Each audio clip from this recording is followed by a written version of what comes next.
तहसीलदार छाता को हटाने के लिए अनशन पर बैठे हुए हैं अधिवक्तागण।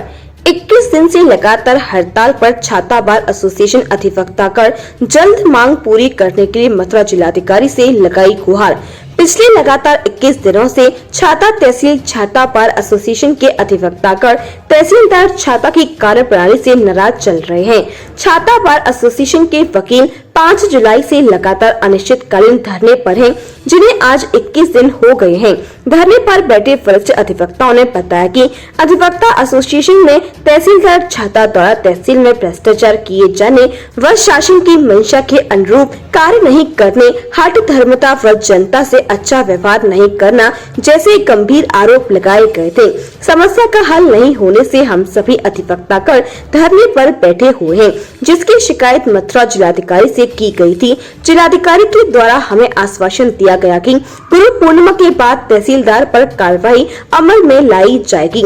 इस तहसीलदार की यह पहली शिकायत नहीं है, और भी शिकायतें पहले भी प्राप्त हुई हैं, पर पता नहीं चल रहा मथुरा जिले के आका किसके दबाव में काम कर रहे हैं। अभी तक समस्या का निस्तारण नहीं किया गया, जिस कारण अधिवक्ता एसोसिएशन को हार कर अनशन पर बैठना पड़ा। हम मथुरा जिले के ईमानदार जिलाधिकारी पुलकित खरे से गुहार लगाते हैं कि जनहित की समस्या को संज्ञान में लेते हुए इस लापरवाह भ्रष्ट अधिकारी पर अतिशीघ्र कार्रवाई की जाए। अगर आला अफसर इस मामले को रफा दफा करेंगे, कोई भी कार्रवाई अमल में नहीं लाएंगे, भ्रष्ट तहसीलदार को बचाने का कार्य करेंगे, तब तक अधिवक्तागण धरने पर बैठे ही रहेंगे। तहसील छाता जनपद मथुरा से चौधरी भगत सिंह की रिपोर्ट। नमस्कार दोस्तों, आप देख रहे हैं दर्पण न्यूज में आपके साथ भगत सिंह चौधरी। इस समय मैं हूं छाता तहसील में मौजूद। इस समय यहां जो आप मेरे पीछे देख रहे हैं, ये काफ़ी तहसील के वकील हैं, जो वकीलों ने करीब 20 दिन से धरना प्रदर्शन यहां किया हुआ है, और धरना प्रदर्शन तहसीलदार को लेके किया हुआ है। क्या कुछ वजह है, आज 21वां दिन है, लेकिन धरना प्रदर्शन खत्म होने का नाम नहीं ले रहा है, और काफ़ी प्रयास में वकील जुटे हुए हैं। इनकी क्या क्या मांगे हैं तहसीलदार को लेकर, तो क्यों यहाँ धरना प्रदर्शन है, मैं बात करूँगा वकील साहब। वकील साहब, नाम बताइए। मेरा नाम अजय सिंह एडवोकेट। तो बताएं, जो ये धरना प्रदर्शन आपका चल रहा है, 21वां दिन बताया जा रहा है, क्या कुछ वजह? ये धरना है 5 जुलाई से चल रहा है लगातार, और तहसीलदार द्वारा जो तहसील में जो भ्रष्टाचार और अनियमितता और जो अपने मनमाने ढंग से कार्य किए जा रहे हैं, उनके खिलाफ ये धरना 5 तारीख को रखा गया था। 5 से पहले करीब महीने भर से शिकायतें की जा रही थी मौखिक और लिखित रूप से। तो डीएम साहब से भी मिले थे कि इनकी कारगुजारियों के कारण यहाँ सहन नहीं हो सकते हैं, इसलिए इनका यहाँ से तबादला कर दिया जाए। लेकिन डीएम साहब ने कहा था कि मुड़िया मेला चल रहा है, उसके बाद में 5 तारीख तक इसका निस्तारण कोई ना कोई हो जाएगा। जब 5 तारीख को नहीं हुआ तो मजबूरन यहाँ सभी अधिवक्ताओं को धरने पर बैठना पड़ा, और इस धरने को चलते हुआ आज 21वां दिन है। प्रशासन से कई बार मिले हैं, डीएम से मिले हैं, जिला जज साहब ने भी बुलवाया था, क्योंकि हमारा नो वर्क था उसमें जुडिशरी में, तो जिला जज साहब ने भी बुलाया था, क्यों चल रहा है, मैं डीएम साहब से बात करता हूँ। वहाँ भी बातें हुई, डीएम साहब से कहा गया, वहाँ डीएम साहब ने कोई खास तवज्जो वकीलों के इस धरना को नहीं दी, और ये कह दिया गया जब यहाँ एक तहसील दिवस में मिले थे एक दिन शनिवार को, कि ये तो मेरी मर्जी है, मैं कब ट्रांसफ़र करूँ कब ना करूँ किसी का, मेरे ऊपर कोई किसी की बाउंडेशन नहीं है। तो यहाँ अधिवक्ताओं में ज़्यादा आक्रोश फैला, और इस आंदोलन को उस दिन से और तेज गति दी है उसके बाद में। लेकिन अभी तक भी प्रशासन की कोई भी सुनवाई प्रशासन की ओर से या कोई ऐसी कोई बात हमारे सामने आश्वासन पॉजिटिवली नहीं दिया जा रहा है। ये आंदोलन जिस तरह चल रहा है, इसकी गति बढ़ाई जाएगी, भूख हड़ताल भी की जाएगी, आंदोलन को और दूसरे तरीके से भी किया जाएगा, लेकिन यहाँ से तबादला करा के ही यहाँ सभी अधिवक्ता छोड़ेंगे। यानी डीएम साहब ने आपकी बात को नहीं रखा? डीएम साहब ने रखा, आश्वासन दिया, देते रहे आश्वासन, 15 दिन उसी आश्वासन निकल गए। लेकिन 15 दिन के बाद एक बार उन्होंने जब ये कह दिया कि ये तो मेरी मर्जी है, तो ठीक है, आपकी मर्जी है, तो यहाँ धरना अनशन करना भी हमारी मर्जी है, और हमारी ये हमारा मौलिक अधिकार है कि कोई बात कहीं नहीं सुनता है तो उसके लिए धरना प्रदर्शन किया जाएगा। इस मौलिक अधिकार को हमारे कोई छीनेगा नहीं। रही बात अभी इंस्पेक्टर साहब से और एसडीएम साहब से हुई है कि यहाँ क्या करेंगे आप बैठ के, हम ये कहना चाहते हैं प्रशासन से, इन धरना प्रदर्शन के अधीन और इन धरना प्रदर्शन की वजह से देश में आज़ादी आ गई, तो यहाँ क्या तहसीलदार से आज़ादी नहीं आएगी इस बात के पीछे? तो हमारा ये धरना लगातार चलता रहेगा। हम केवल और केवल तहसीलदार साहब का ट्रांसफर चाहते हैं। तो मैं बात करूंगा, और भाई आखिर वकील साहब क्यों चाहते हैं तहसीलदार साहब का यहाँ से ट्रांसफर, आखिर क्या वजह है? वजह साफ है, जनता को भी पता है कि बिना पैसे के कोई काम नहीं करता है। और पैसे भी अनाप शनाप लेता है। अगर सीधे जनता पैसे नहीं दे, घुमा फिरा के पटवारी को भेजता है या किसी को और अन्य व्यक्ति को भेजता है। और तो और जैसे कि अन्य न्यायालय जहाँ नायब तहसीलदार है, उनकी फाइलों को मंगा करके आप ऑर्डर कर देता है, या दबाव से अपनी फाइल पर नायब तहसीलदार का ऑर्डर करा दे। ऐसे एक दो संज्ञान मेरे मामले मुझे पता है। तहसीलदार साहब का साफ साफ कहना है कि एक भी ऐसा मामला मुझे बता दें, मैं खुद यहाँ इस्तीफा देके चला जाऊँ। अरे छुपाने का मामला है, नायब तहसील अपनी फाइल थी और तहसीलदार से ऑर्डर करा लिया और उस पर लोन था, उस पर लोन था, और लोन होने के बावजूद विजय श्याम तहसीलदार से आदेश करा लिया तहसीलदार ने अपनी फाइल पर, ये प्रमाण है। और मेरी 2 फाइल है, एक अजनोटी की फाइल है और एक जाब की फाइल है। 6 महीने हो गए श्रीमान जी, पैसे दिए, वो पैसे से भी काम नहीं हो रहा है यहाँ। कितने पैसे थे? पैसे जैसे जो रेशियो से पैसे लेते हैं उस रेशियो से पैसे दिए, यानी पैसे देने के बाद जो भी काम नहीं, पैसे लेने के बाद भी काम नहीं हो रहा है। एक याकूब जो इसका पेशकार है वो इसका सहयोग करता है और उस सारी समस्या इन्हीं लोगों ने, और कुछ प्राइवेट लड़के हैं जैसे अशोक वगैरह हैं, वो भी समस्या पैदा कर रहे हैं, उन लोगों से ही पैसे लेते हैं। एक ऑडियो भी वायरल हुआ था तहसीलदार साहब का। बिल्कुल ऑडियो सही है। क्या कुछ तहसीलदार की जो अभद्र भाषा है वो ये किसी कर्मचारी से कही गई है, हमारी नॉलेज में आया। हमने इसको इस बात के लिए ऊपर संज्ञान में भी दिया, डीएम साहब के पास भी भेजा है, लेकिन कोई कार्रवाई अभी तक नहीं हुई। ये कि अधिकारी जब हमारी बात सुनता है तो वो आश्वासन देता है और वो हमसे संतुष्ट हो जाता है, लेकिन तहसीलदार उसको मैनेज कर लेता है। डीएम साहब को मैनेज कर लिया लखनऊ जा करके, या 5-7 आदमियों को ले जा करके लखनऊ गया है, लखनऊ जाके एसडीएम डीएम साहब को मैनेज कर लिया, सबको मैनेज कर रखा है उसने। पैसे वैसे सुनने में आ रहा है कि कुछ राजनीतिक मुद्दा भी बनता जा रहा है। राजनीति का हमें जानकारी नहीं है।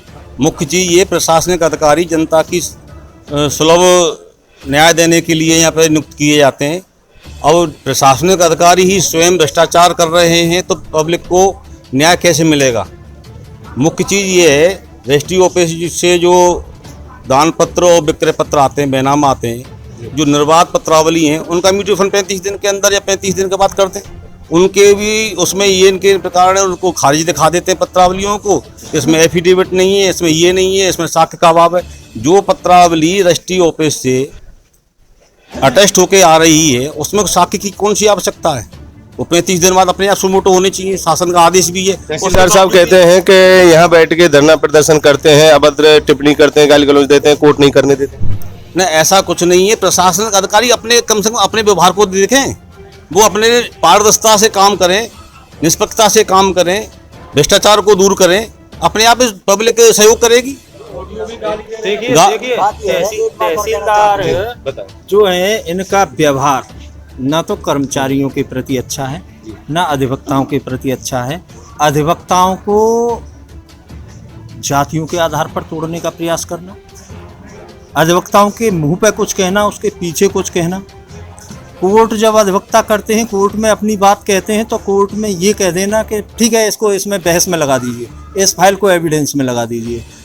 जब कभी भूल से बैठ भी गए तो, नहीं तो बैठते ही नहीं है। और उसके बाद जब पत्रावलियों को देखा जाता है तो पत्रावलियों में कोई ना ऑर्डर शीट है किसी में, न पत्रावलियों में कोई आदेश है। आदेश सिर्फ और सिर्फ ऐसे होके आते हैं जो कोर्ट में ही पत्रावली नहीं होती, और वो आप घर से आदेश होके आ जाते हैं। तो तहसीलदार साहब कोर्ट नहीं करते। अब तहसीलदार साहब की देखिएगा भाषा, देख लीजिएगा। एक ऑडियो आया था, देखिए।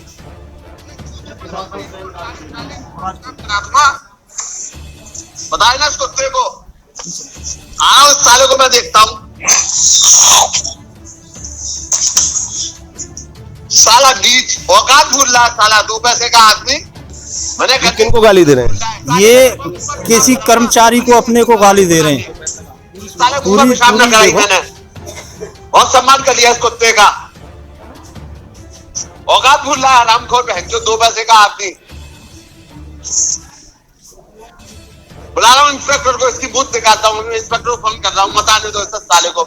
मैं देखता हूँ, इंस्पेक्टर को भेजता हूँ इसके घर में कितना पेशाब पिया, और साले का भी जूते मार के इसका मुंह निकालेगा, डॉक्टरी हो कराऊंगा साले की। अभी इसकी डॉक्टरी कराऊंगा। इस ऑडियो में ये मेंशन है कि मैं लौंडे बुलाता हूँ, लौंडे बुला के इसको मुंह पिलवाऊंगा। एक प्रशासनिक अधिकारी की भाषा से देखें। यानी पहले भी ऐसे ही एक मामला आया था, यहाँ जो बाउंसर वगैरह बुलाए गए थे, वो क्या मामला?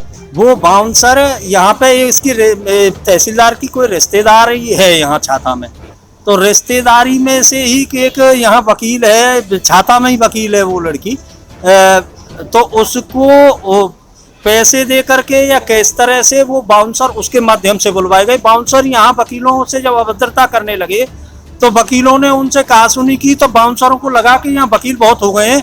तब उन्होंने बताया कि हमें तो प्रीति मैडम ने बुलवाया है, तहसीलदार के पास के तहसीलदार के साथ रहना है। ये उन बाउंसरों ने कहा। उस दिन तो स्थिति ये थी कि जैसे वकीलों का मॉब बन गया था, ये और उसकी रिश्तेदार है प्रीति, तुम जो मॉब बन गया था और यहाँ कोई घटना घटित हो जाती तो लॉ एंड ऑर्डर ध्वस्त हो जाता। अब ऐसे भी ये जो है जिलाधिकारी महोदय के संज्ञान में ये बातें डाल। अच्छा, सुनने में आ रहा है कि तहसीलदार पहले भी कुछ जगह रह के आए, ऐसा ही रवैया पीछे रहा है क्या? कुछ प्रदर्शन हुआ उसके बाद 6 महीने हड़ताल चलने का उनका ट्रांसफर हुआ मावन के लिए। उसके बाद में श्रीमान जी मावन गए, मावन में ये स्थिति रही। अब ये छाता में ये स्थिति है। क्या सभी जगह की अधवक्ता खराब है? मैं तो माननीय तहसीलदार साहब से ये पूछना चाहता हूँ कि आप सही है, छाता की अधवक्ता खराब है क्या? गोवर्धन की अधवक्ता खराब, मावन की अधवक्ता खराब, हमारी क्या तहसीलदार साहब की व्यक्तिगत दुश्मनी है? तहसीलदार साहब ने हमारा नुकसान है, बातकारी नुकसान है, हम परेशान हैं। 10 फाइल मेरे इस फोन में आपको दिखा सकता हूँ, निर्विवाद फाइल है जिसमें कोई आपत्ति नहीं है, कोई ऋण नहीं है, फिर भी फाइल नहीं हुई है। क्या कुछ कह देते हैं? मिलते ही नहीं है। पहली बात तो ये, उनका एक कर्मचारी अशोक प्राइवेट कर्मचारी, उसे सौंप रखा है काम, वो कभी आता है कभी नहीं आता है। वो इतने ये कह रहा था साहब क्या करूं, तहसीलदार साहब रात को बुलाते हैं, सुबह 4 बजे छोड़ते हैं, 3 फाइल करते हैं, गप मारते रहते हैं, काम नहीं करते। अच्छा, सुनने में आता है कि तहसीलदार साहब के यहाँ शाम के बाद में गाड़ियों की कतार लगी रहती है आवास पर, क्या कुछ? एक शाम के बाद स्थिति यह है कि जो अधवक्तागण है वो ज्यादा चले जाते हैं, लेकिन सुनने में आता है कुछ लोग उनके यहाँ आते हैं। अब क्या जो अब ये तो अधिकारी है, वो जाहिर सी बात है कोई मिलने जा सकता है, आप भी मिलने जा सकते हैं, अधिकारी है, 50 काम होते हैं। लेकिन अधवक्ताओं की पीड़ा यह है कि उनकी ऑफिस के जो काम है वो नहीं हो रहे हैं। हमारी व्यक्तिगत दुश्मनी तहसीलदार साहब से नहीं है। तो कब तक धरना प्रदर्शन चलेगा? जब तक तहसीलदार का ट्रांसफर नहीं होगा तब तक धरना लगातार चलेगा। हमें ये समझ नहीं आ रहा है जिला प्रशासन ऐसे भ्रष्ट तहसीलदार के उसका समर्थन क्यों कर रहा है। ऐसे तहसीलदार के खिलाफ तो सख्त कार्रवाई होना चाहिए, जिससे और अधिकारी भी कम से कम ईमानदारी से काम करें और देश की जनता को, क्षेत्र की जनता को सुलभ न्याय प्रदान करें। क्या कुछ आगे की रणनीति रहेगी? एक बात कह रहे हैं, आर के ऑफिस की फाइलें जब से ये तहसीलदार आए हैं तब से अब तक की सारी पत्रावलियां जो म्यूटेशन की हैं उनका एक निष्पक्ष रूप से जांच करा ली जाए, अपने आप कार्यशैली समझ में आ जाएगी। जितनी पत्रावलियां कोर्ट में पेंडिंग हैं उन पत्रावलियों की जांच करा ली जाए, उनकी ऑर्डर शीट देख ली जाए, अपने आप कार्यशैली समझ में आ जाएगी। जनता पीड़ित है, यहाँ कई साल से लोगों को न्याय नहीं मिल रहा है। जनता ये कहती है कि शासन की मंशा 0 टॉलरेंस की है भ्रष्टाचार पर, और ये अधिकारियों ने शासन की उस नीति को ध्वस्त कर रखा है। या तो ये समझ लो कि ये विपक्षी पार्टियों के एजेंट हैं जी, ये तो ये मान लिया जाए ये विपक्षी पार्टियों के एजेंट हैं जो यहाँ ये जनता में ये मैसेज दे रहे हैं कि सरकार गलत है या फिर सरकार गलत है। दोनों में से एक बात जरूर है। तो अभी आगे आपकी क्या रणनीति है? अभी शांतिपूर्वक धरना प्रदर्शन चल रहा है, ट्रांसफर की मांग है। कायदे से तो सरकार को अब क्योंकि जिला प्रशासन सुन नहीं रहा है, अब तो सरकार को संज्ञान लेकर के और इस तहसीलदार की जांच कराई जाए, किसी रिटायर्ड डिस्ट्रिक्ट किसी जज से कराई जाए, जुडिशियल माइंड के व्यक्ति से कराई जाए, और भाई साहब निष्पक्ष आ जाएगी। मैं कह रहा हूं कि ये आदमी घर बैठने लायक है, घर बैठ जाएगा। मानसिक रोगी है, जो जिस आदमी को ये राइट है, जो इस ड्यूटी पे बैठा है कि प्रशासनिक व्यवस्था बनाना, कानून व्यवस्था बनाना, वो व्यक्ति कानून व्यवस्था बिगाड़ रहा है, गुंडे बुलवाने की बात कहता है। अभी सुनने में आ रहा था कि तहसीलदार साहब का पुतला दहन किया जाए, क्या कुछ मामला था? नहीं, पुतले की बात तो यहाँ कोई नहीं हुई। अभी हमारी मीटिंग में ये डिसाइड नहीं हुआ कोई पुतला दहन होना है, क्योंकि कल भी हम लोग यहाँ रहे थे पूरे समय, और अभी तो पुतले की बारे में हमें जानकारी नहीं है तो कि पुतले का क्या मामला है, ना कोई पुतला दहन का अभी कोई प्रोग्राम है। पुतला दहन से हम यार कागज और पट्टे क्यों जलाएंगे? हम तो अपनी बात कह रहे हैं, उचित मंचों पे कहेंगे जाके। जिलाधिकारी महोदय से कहा है, हमने अपनी बार काउंसिल को मैसेज दे दिया है, बार काउंसिल की तरफ से जो है लेटर लिख के भेज दिया गया सीएम साहब को। अब उससे आशा में है, हम तो माननीय मंत्री जी से भी मिले हैं, माननीय मंत्री जी ने भी आश्वासन दिया है कि आपके जो है मैं आप लोगों में से हूँ और जनता को न्याय ही मिलेगा निश्चित रूप से। ये अभी पुलिस प्रशासन आया था, क्या कुछ मामला? मैं बाद में आया हूँ, मेरी जानकारी में नहीं है। पुलिस प्रशासन जिस समय आया था उस समय मैं यहाँ नहीं था। तो अभी आपने सुना वकीलों का क्या कुछ यहाँ कहना है। काफी वकील आक्रोशित हैं तहसीलदार साहब को लेकर, उनकी कार्यकारिणी को लेकर क्या कुछ वजह है, और हम प्रयास करेंगे अभी जो तहसीलदार हैं यहाँ पर मनोज वासने, उनसे मिलकर बात करेंगे क्या कुछ कारण है जो वकील उन पर बराबर आरोप लगा रहे हैं। बने रहिए हमारे साथ।